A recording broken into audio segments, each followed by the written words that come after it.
everybody, it's Dana from the Canine Coach. I wanted to spend a few minutes talking to you a little bit about prong collars. We had an incident this week where there was a pretty significant misunderstanding with a client about the fit of a prong collar. And so I want to take a little time and spend some discussion about that.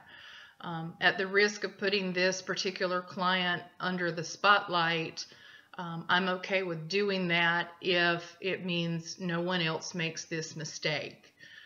So we're going to talk a little bit about prong collars and how to make sure they fit properly. So I'm going to put it on a dog here in a minute, but I want to show you some specifics first. There are different sizes of prong collar, not only in the number of inches around the neck, but in the actual size of the prongs. So we use the Hermspringer prongs. This is a small, I find this works for most of the dogs that we work with. And then it's a 2.25 millimeter. So the prongs are pretty small, and I'm going to show you the variants in them in a second. The medium is probably the biggest one I ever use. So I don't, and it's a 3.0. I don't go to the large sizes unless I have a really massive dog. So even on Lexi, who's a Great Dane at 100 pounds, she would wear a medium. So I want you to think about the millimeters and not just the number of inches. I'm going to show you the difference here. This is my Hermspringer, my medium, and this is the one we picked up at the pet store. And you can see, at least I hope you can, the one at the pet store is bigger in its length of the prong, the width of the prong. Can you see that? Hard to tell. This is my Hermspringer. This is pet store variety. So the prongs themselves are heavier metal in millimeters. They're longer this way and wider this way. So I really want you to think about that. I've seen dogs with the collar fitted where it's just the prong itself is so big, it just looks really silly on the dog. And so I'll show you that comparison when we put it on.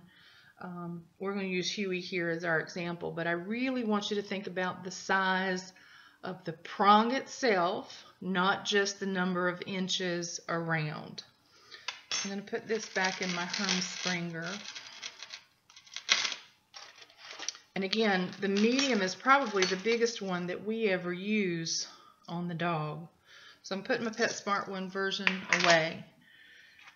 The other thing that I want to describe to you before I actually show you fitting it on a dog, and we'll repeat this as well, is there are 2 rings on the prong collars. There's the D ring. It actually has a little flat space on it, looks like a D. And then there is this dead ring, which is a circle, complete circle. You will always attach your leash to the D ring and leave this dead ring unattached to your leash. But what we recommend is a safety backup. My preferred method is to put a slip lead as a backup. And so then you would connect the leash to both pieces, right? Use the dead ring as a way to connect an additional safety measure should the prong come loose for some reason. If you are using a carabiner as your backup, you're going to connect to your flat collar. Remember, we don't recommend any plastic clip collars whatsoever. We like good rolled leather leashes with the metal clips, metal buckles. It's always your best option. But if you're going to use a carabiner, now this one is, let me get back to my regular size. You're going to use a carabiner as the backup. Here's our dead ring. You clip the carabiner to the backup. You clip the carabiner to the regular collar. This still gives you action on the chain if you were using a correction, which we're not talking about right now. We're just talking about fit. This connects to the flat collar. You still get movement, but if it were to come loose, we are still attached to the dog. All right, the dog would still be attached to its regular collar. So let me show you all of that. So I have Huey here with me. We're going to talk about fitting him for a prong collar. I'm using him, and I'll show you with Lexi as well. But he would use the small.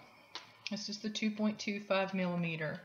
It would be ridiculous, literally ridiculous, to put a prong collar this size. So this is a medium. Even if I took out the links, look how high this rides on his neck.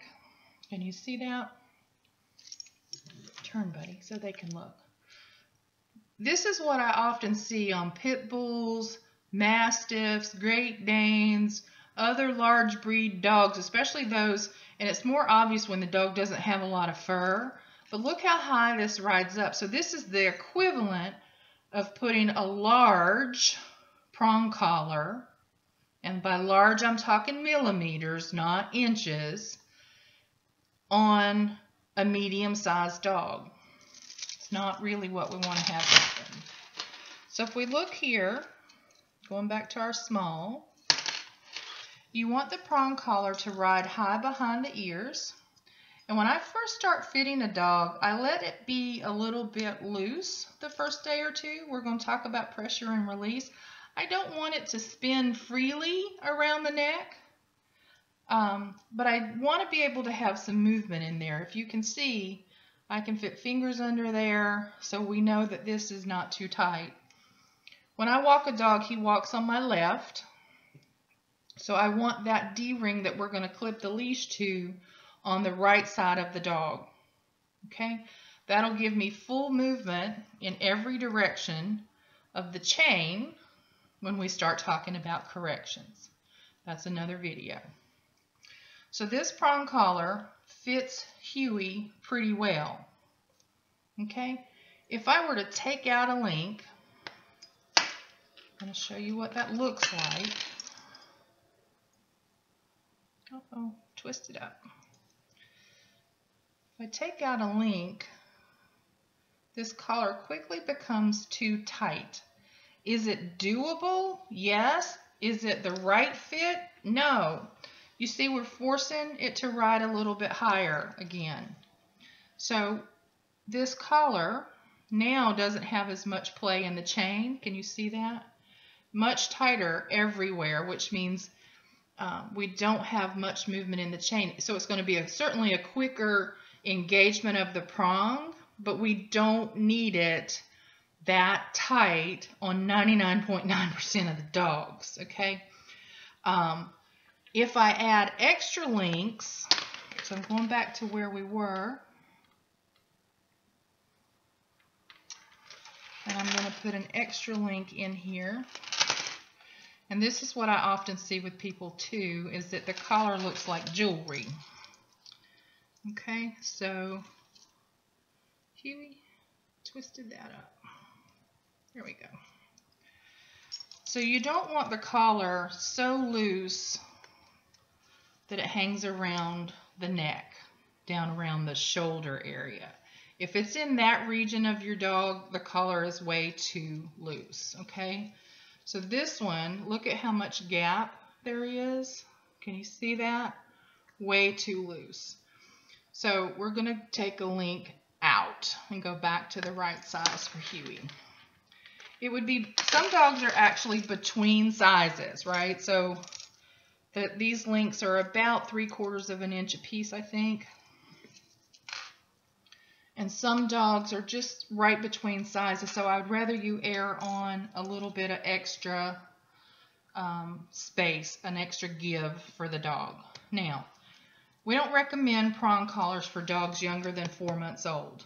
If we're doing everything right, raising a puppy, and really teaching them the skills at an early age, they probably never need a prong collar. A slip lead should be all you ever need for correction. Maybe a martingale collar, which is the basic equivalent of each other, just different styles of leashes and collars. But we usually do not put this on any puppy younger than 4 months old. Even then, we always start with pressure and release work, never corrections. I'm going to change here. I know you guys can't see me. It's more important to see Huey. What I want you to think about if you are putting this on a dog that is still growing is that you must be prepared to add links. So no matter if you buy one and it's a little too big, but it's the right millimeters, fine, save your links, add them as your puppy grows. If you buy one and it's the right size the day you start and your puppy continues to grow and his neck gets a little chunky or fatter or whatever, add links.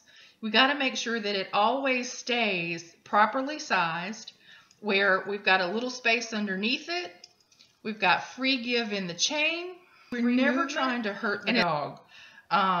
It should ride comfortably as if there's really nothing there until we engage tension on the collar. Okay? So young dogs, prepare for them to grow and make sure you acquire extra links.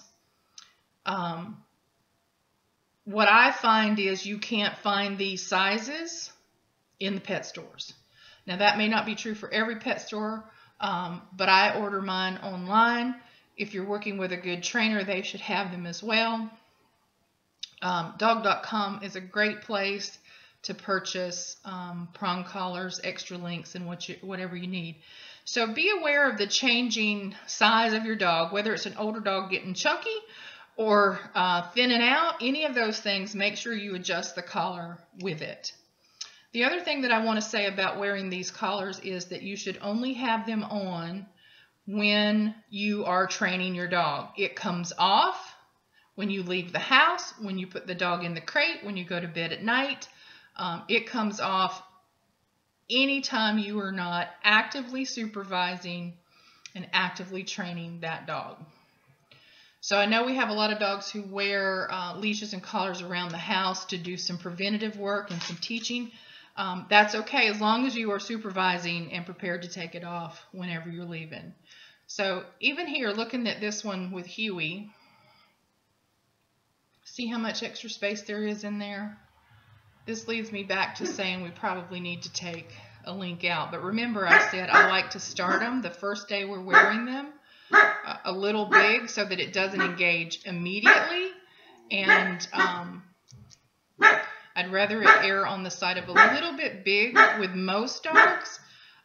For dogs that have some significant behavioral issues, bratty, kind of potential to bite, then we want to engage a lot more quickly.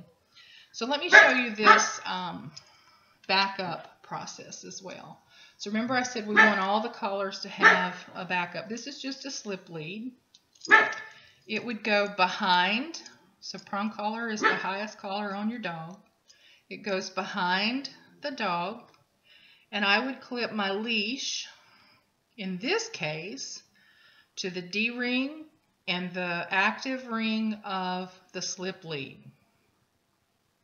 So I still have movement on my chain. This has plenty of give in it, but if this were to come off for some reason, my leash is still attached to the backup collar.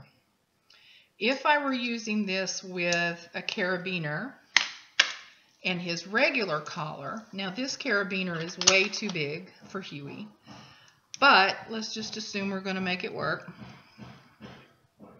Carabiner connects to the dead ring, so that O circle ring, and to his regular collar, right? Regular collar. Uh-oh, sorry, bud. And to the regular collar.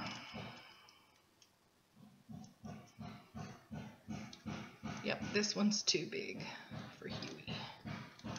Anyway, let's assume that's connected. Sorry, buddy, this carabiner's way too big for you. So that would connect. And should this come off,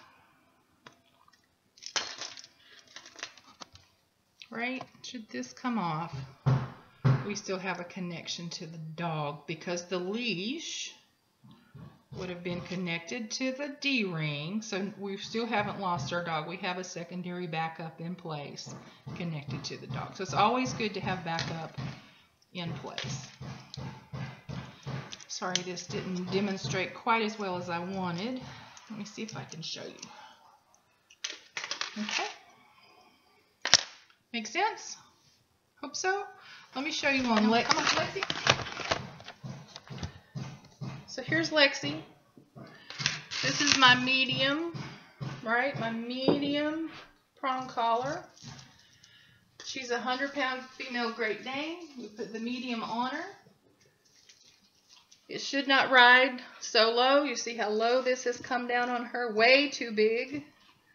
So we would take out at least one link. Sorry, Quincy. That's still too low. Come here.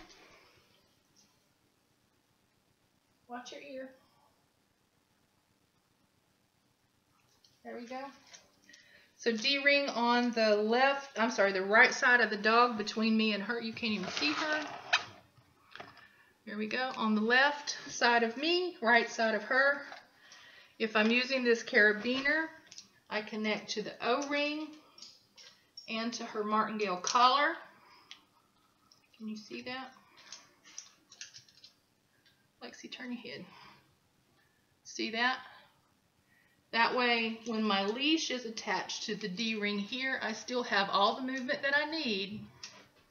But if it were to come off, for any reason, I am still connected to the dog.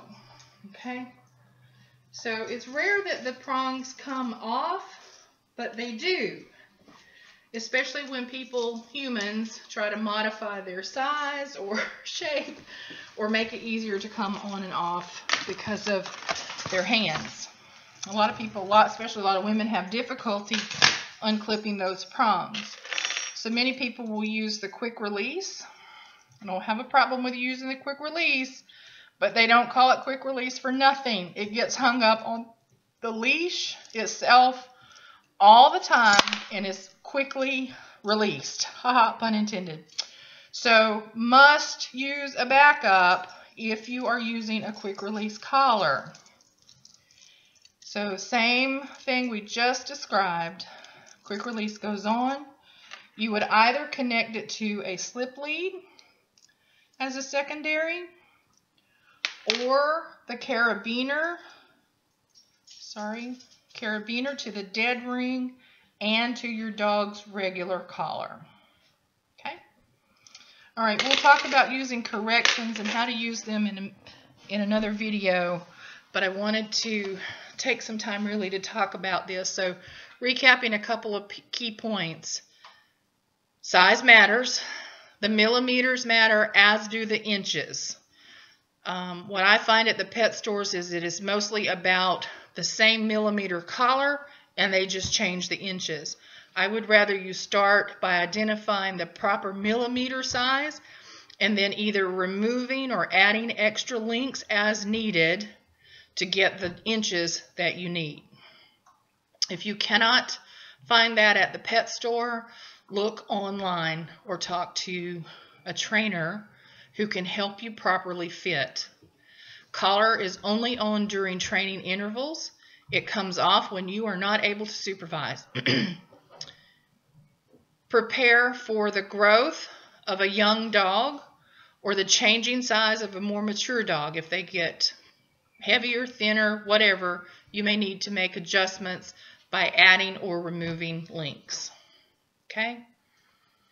The prong collar should never, ever inflict pain, injury, harm to your dog. They might be startled by it.